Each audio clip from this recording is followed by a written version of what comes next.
আমার কারণে আমার পক্ষ নিয়ে ঝগড়া করে অনলাইন অফলাইনকে নোংরা করবে কেউ, সেটা আমি চাই না। তাই আমি সবার কাছে একদম হাত জোর করে অনুরোধ করছি, হাত জোর করে, আমার পক্ষ নিয়ে কখনো কেউ কথা বলবেন না। আমার বিপক্ষে যা বলার বলুক, আমার নামে যত বদনাম করার করুক, আমার নামে যত যা কুচ্ছা রটনা করার করুক, কিন্তু আমার পক্ষ নিয়ে কথা বলবেন না।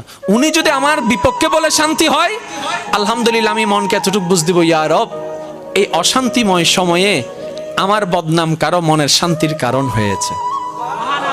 অন্তত আমাকে বদনাম করে আমার একজন ইমানি ভাই, ইমানি বোন 2টা মিনিটের জন্য আনন্দিত হয়েছে। আল্লাহ, ওই ভাই বোনের উসিলায় আমাকেও তুমি মাফ করে একটু জান্নাতটা দান করে দাও।